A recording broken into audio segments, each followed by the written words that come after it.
So, if you were to ask, like, a million anime fans what the single biggest, most anticipated show of spring 2026 is, you'd think there'd be a clear winner, right? You would definitely think so, yeah. Usually is that one massive juggernaut. Right. But the data actually proves that they are literally living in three completely different realities right now. It's wild. It completely shatters this illusion of a global consensus that we always assume is there. Totally. Because depending on where you live and, well, what kind of fan you are, the absolute, undisputed #1 show of the season is either a sprawling political fantasy, a sugary sweet high school romance, or, of all things, an indie darling about hanging out on a Friday afternoon. Which is just a crazy spread. I mean, audience tastes have fractured so dramatically that the very idea of a unified anime of the season might just be obsolete at this point. It really might be. And, well, welcome to the deep dive. Today, we are taking a massive stack of data, and I'm talking domestic Japanese polling from Yahoo, Japan, global tracking numbers from hubs like MyAnimalist, and even those super passionate user-voted databases like Min and No Ranking. A lot of data to sift through for sure. Oh, tons. But we're doing it to figure out exactly what is going on with the spring 2026 anime season. So our mission today for you listening is to break down this bizarre three-way battle for #1. Right. We're going to explore the heavyweight sequels dominating the charts and uncover the wildcard dark horses you absolutely need on your radar. And I think to really understand what's happening here, we have to look past just the raw numbers, you know? Mhm. We need to examine the underlying mechanisms driving all this hype. Yeah, the why behind the numbers. Exactly. Like, Yeah. why is there such a massive cultural divide between what Japanese domestic audiences want and what overseas viewers are craving right now? Well, let's jump right into that divide. So looking at the Yahoo Japan midterm poll, the domestic heavyweight champion is undeniably That Time I Got Reincarnated as a Slime Season 4. Yep, no contest there. Literally a complete sweep. It took the #1 spot across both male and female demographics in Japan. And what's fascinating here is understanding why it holds that position so firmly. Okay. Because slime has achieved something very rare in this industry, which is true cross-generational appeal. Which you don't see often, right? Not at all. When you break down the voter comments from the sources, you see teenagers hyping up the magic systems in the impending battles. But then you also have fans in their 40s, 50s, and 60s who are deeply invested in the show's political maneuvering. Right, because Season 3 was incredibly dialogue heavy. I mean, it was all about meetings, establishing trade routes, and just straight up nation building. It was. It felt almost like watching a fantasy version of a highly successful corporate merger. That is a perfect way to put it. For a large portion of the adult Japanese audience, watching Rimuru successfully manage a rapidly expanding nation, negotiate treaties, and, navigate bureaucratic red tape, it provides a very specific kind of middle management escapism. Oh, wow. Middle management escapism. I love that. Yeah, it's competent leadership in a chaotic world. But Season 4 promises the explosive payoff to all that groundwork. The infrastructure they spent a whole season building is about to be violently tested. But then you cross an ocean and suddenly nobody is talking about fantasy geopolitics. Not even a little bit. Right. You look at the international tracking on MyAnimalist, and Slime isn't the #1 most anticipated show at all. The international crowd is crowning The Angel Next Door Spoils Me Rotten Season 2. The contrast is just staggering. It's huge. It has well over 112,000 members tracking it before a single frame is even aired, and it's a completely grounded, slice-of-life romance. This is where we see that fascinating psychological divergence in the fan bases. Because over the last few years, international tracking sites have shown this insatiable appetite for what the community calls sugar rush romances. Sugar rush romance. That tracks. Right. While domestic audiences are finding escapism in, competent societal building, a massive chunk of the international audience is heavily gravitating toward low-conflict, hyper-intimate personal connections. I mean, it totally makes sense. When the real world feels like a constant barrage of overwhelming global crises, maybe you don't want to watch a protagonist try to save a fantasy world. Exactly. Sometimes it's just too much. You just want to watch two high schoolers who live in neighboring apartments awkwardly navigate their first real relationship. Because the first season ended with Amane and Mahiru finally getting together, right? Yeah, they finally confessed. So Season 2 is all about the actual reality of dating, going to festivals, dealing with insecurities, just being together. It's the ultimate stress relief viewing. The stakes aren't life or death. They are entirely emotional. It's a retreat into absolute comfort for the viewer. But just when you think you've got the map figured out, like, okay, Japan wants epic nation building, the West wants comforting romance, the data throws a massive wrench into everything. Always does. We checked out Minna No Ranking, which is completely driven by passionate grassroots user voting, and their #1 anticipated show with an 82.9 approval rating is a brand new, completely fresh IP. Yeah, I became friends with the second cutest girl in my class. Right. To see a completely new title usurp established multi-million-dollar franchises in a user poll, that has to be a massive statistical anomaly, right? Yeah. Especially for a season this packed with heavy hitters. Oh, absolutely. It's incredibly rare to see that happen organically. Okay, so let's unpack this, because to me, it feels exactly like the movie industry right now. Like, Slime is your massive Marvel-style blockbuster dominating the domestic box office. Angel Next Door is the beloved streaming hit that captures international hearts. And Second Cutest Girl is the indie darling tearing up the film festivals through pure, organic word of mouth. I mean, it's an intuitive comparison, and it makes sense on the surface. But we actually need to push back on that Hollywood analogy a bit. Oh! How so? Because anime production committees operate completely differently from Western film studios. In Hollywood, an indie film is usually made outside the studio system with independent funding, right? Right, like totally separate from the big guys. Exactly. Yeah. But in anime, almost everything, including a fresh IP, like Second Cutest Girl, is funded by a risk-averse production committee. And that's made up of publishers, record labels, broadcasters. Ah, okay, so it's still corporate-backed. Very much so. Yeah. They rarely take true indie gambles. So what makes this show's rise to #1 so fascinating isn't that it's an underdog production. It's that its highly specific, grounded premise is successfully cutting through the marketing noise of much larger sequels. That's a really great distinction. So it's less about the budget being small and more about audience fatigue. People are actively seeking out counter-programming to the big epics. Precisely. And that fatigue is entirely understandable when you look at the sheer weight of the heavyweight sequels dominating the rest of the chart. Oh, for sure. While a fresh rom-com can sneak to the top of a user poll, the financial reality of the spring 2026 season is built on massive, escalating franchises demanding huge time investments from viewers. Which means we really need to look at what these behemoths are doing to keep audiences on the hook for a 4th or even 5th round. Yes. Like, let's go back to Slime Season 4. Yeah, let's look at the actual plot details from the sources. You mentioned the infrastructure being tested. The specific threat this season is the Rosso family, led by Gran Bell and Mary Bell. Right, and this is a brilliant escalation of stakes. Because up until now, Rimuru has been building this human-monster co-prosperity sphere. It's this very idealistic, utopian vision. Yeah, everyone getting along, trading goods. Exactly. But the Rosso family represents the brutal reality of human economic and political dominance. They aren't just sending an army to fight Rimuru. They are actively trying to crush his nation economically. Wow, so it shifts the series from a physical battle of magic spells to a profound ideological war. Yes.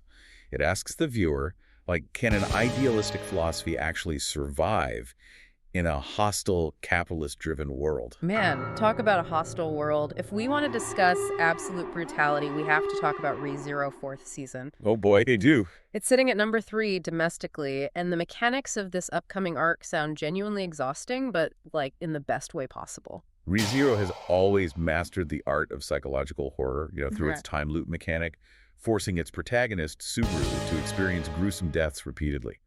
But Season 4 is shifting the nature of the horror entirely. The setting is a major part of that shift, right? Because they are heading to the Pleiades Watchtower, which is located in the middle of the Augustria sand dunes. Yeah, a literal, brutal desert wasteland. And the sources highlight that the environment itself is a weapon. It's designed to completely strip Subaru of his usual resources. He can't rely on political alliances or easily hide in a bustling city. He is isolated in the heat and the sand. And look at what they're actually fighting for this time. They aren't trying to stop a villain from conquering the kingdom. They're trying to save Rem from a magical coma. And they are trying to restore the stolen memories of Crush and the stolen name of the night, Julius. Wait, that concept of a stolen name is terrifying. If your name is eaten by the authority of gluttony, Everyone just forgets you. the world completely forgets you exist. That's insane. Exactly.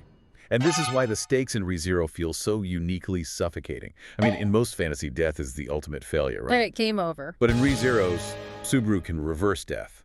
So the author has to create a fate worse than dying, erasing someone's identity, deleting the memory of their struggles and their bonds from the minds of everyone they love. Ugh, that is a profound psychological violation. It really is. So the journey through the desert isn't just a physical trek.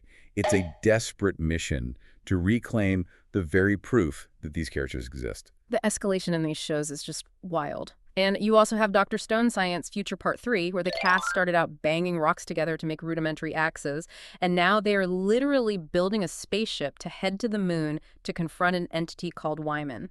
Talk about scaling up. Right. And then Ascendance of a Bookworm is entering its adopted daughter of the Archduke arc. The main character, Mine, started as a sickly peasant girl trying to invent paper, and now she's been forced to discard her old identity to survive the cutthroat, lethal politics of high noble society. Both of those shows have essentially escaped the gravity of their original premises at this point. Totally. But they work because the core emotional anchors, like the thrill of scientific discovery in Dr. Stone and Mine's obsessive love for her found family in books and Bookworm, they remain completely intact, even as the scope scales up to the stratosphere. Okay, but here's where I have to throw a flag on the play. With shows like ReZero and Bookworm getting so unbelievably deep into their complex lore, I mean, we're talking dozens of episodes, multiple seasons, light novels worth of intricate world building. It's a massive amount of content. Great. Aren't these sequels becoming totally impenetrable for new viewers? Think about it. It's like a VIP club, and the cover charge is 60 to 80 hours of watch time. If you haven't watched all of ReZero, you literally cannot start now. Is that barrier to entry a problem for the industry? It's a completely valid concern, especially for the broadcasters who rely on new viewership to bump up ratings. But for the dedicated fan base driving these hype metrics, that high barrier to entry isn't a bug. It is the defining feature. Wait, really? The cover charge is the point. Precisely. When a viewer commits 60 hours of their life to understanding the intricate political factions of Bookworm or the traumatic time loops of ReZero, they view it as an emotional investment. Okay, that makes sense. They expect Season 4 to honor that investment by delivering highly complex, interwoven narratives that lean heavily into the established lore. If a studio tried to simplify the story now, just to attract a casual first-time viewer, they would instantly alienate the core fans. The ones who actually buy the merchandise and vote in these polls. Exactly. The hype is massive because the lore is deep, not in spite of it. You want the payoff to match the homework you've put in. Right. But what if you, the listener, don't want to do 60 hours of homework right now? What if you want the thrill of getting in on the ground floor of a brand new obsession? That brings us to the dark horses. A wild card. Yeah, the IPs that could completely steal the season from these established giants. And this is where the variety of the spring 2026 season really shines. Let's circle back to that user poll anomaly. I became friends with the second cutest girl in my class. The title alone basically tells you exactly what you're getting. It does. Based on the sources, the story follows Maki, who's this high school loner who obsesses over terrible B movies. He's totally invisible in the social hierarchy. But every Friday, he secretly hangs out with Umi. Who is the titular second cutest girl? Right, she holds this incredibly arbitrary, slightly mean-spirited title of the second cutest girl in school. And they're just hanging out on a Friday. No magic, no life or death stakes. And that is the secret to its anticipation. Mm-hmm. We were just talking about the suffocating stakes of ReZero and the geopolitical warfare of slime. A story about two somewhat marginalized kids bonding over trashy movies on a quiet Friday afternoon is the perfect palate cleanser. It sounds super cozy. It is. It captures a very specific melancholic nostalgia for the quiet moments of youth. It's succeeding by offering intimacy instead of spectacle. I love that. A quiet Friday afternoon is the ultimate antidote to saving the world. But look, I know some of you listening might be thinking, quiet romance, grounded reality. I watch anime for the sheer unhinged spectacle. Oh, we have something for them too. Oh, yes, we do. If that is you, I need you to brace yourself for Rooster Fighter. Or, in Japanese, Niwatori Fighter. This is undeniably the most absurd entry on any watch list this season. And I can already hear the collective eye roll from the audience, but stick with me here. I read the premise in the sources, and I had to physically double-take. The protagonist is a literal, actual chicken. An actual chicken. His name is Keiji.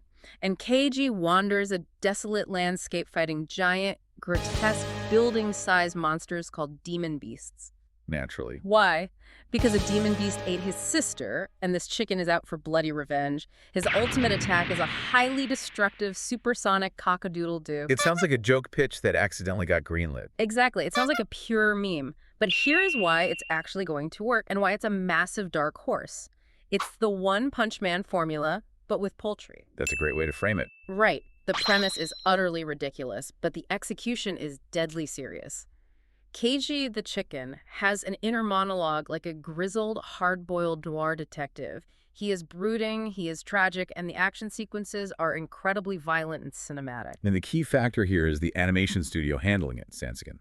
They specialize in high-octane 3D CG animation. Which usually gets a bad rap in anime. It does, but for a show featuring a realistically proportioned chicken fighting massive, complex monster designs, 3D CG is actually the ideal medium. It allows for dynamic, sweeping camera angles that traditional 2D would struggle to maintain on a weekly TV schedule. That makes sense. If Sansigan can nail the deadpan, hyper-detailed delivery of this ridiculous concept, the contrast between the silly premise and the incredible visual execution will make it go instantly viral. It is absolute prime material for social media clips. I can already see the timeline flooded with a brooding chicken walking away from explosions. Oh, 100%. But if you want your action with a little more emotional weight and, far fewer feathers, there is another dark horse we have to highlight. It's aiming to revive a genre that has arguably been struggling for relevance lately. I'm talking about Snowball Earth. Animated by Studio KAI. This is the vital series for the industry right now, I think. How so? Well, the classic mecha and kaiju genres. Giant robots fighting giant monsters. They've had a hard time capturing the modern zeitgeist, which is so heavily dominated by the isekai fantasy trend. Right, everyone just wants to be reincarnated into a video game. Exactly. But Snowball Earth succeeds by injecting that classic mecha framework with a modern, post-apocalyptic survival twist. Yeah, the setup is incredibly bleak based on the sources. You have a young boy named Tetsuo and his giant robot, Yukio. They were the ultimate saviors of humanity, fighting this massive galactic war. But things go wrong. Tetsuo is forced into a cold sleep escape pod, and when he finally wakes up and returns to Earth, he's roughly 10 years too late. The Earth is completely frozen over. A literal snowball. Humanity is shattered, and Tetsuo is left wandering this desolate, icy ruin with his robot. It fundamentally changes the tone of what a mecha show is supposed to be. It does. It shifts the focus away from the triumphant, hot-blooded battles of traditional mecha and leans heavily into themes of extreme isolation, survivor's guilt, and the melancholic beauty of a ruined world. That's heavy. It is. It asks, how do you cope when you are built to be a savior, but there's almost nothing left to save? For sci-fi fans who are exhausted by traditional tropes, Snowball Earth is offering a visually stunning, emotionally mature narrative that just feels incredibly fresh. Wow. We have covered a truly massive amount of ground today. We started by exploring the fractured reality of audience tastes, how domestic Japanese viewers are seeking the competent geopolitical escapism of slime, while international audiences are chasing the pure emotional comfort of the angel next door. And we broke down the mechanics of those heavyweight sequels, exploring how shows like Re:Zero use their environments and their lore not just as set dressing, but to inflict deep psychological stakes that reward their long-term viewers. And we highlighted the wild cards, whether it's finding intimacy over B-movies and Second Cutest Girl, experiencing the glorious absurdity of a vengeance-fueled chicken in Rooster Fighter, or surviving a frozen apocalypse in Snowball Earth. What this season proves more than anything is that the anime industry has successfully diversified to cater to almost every conceivable niche. The question isn't really about finding the objective best show anymore. Right. It's about looking at this vast menu and asking yourself, what kind of emotional experience are you actually looking for right now? Are you ready to dive into 60 hours of lore, or do you just want to laugh at a brooding chicken? Exactly. The compass is broken, but that just means you get to draw your own map.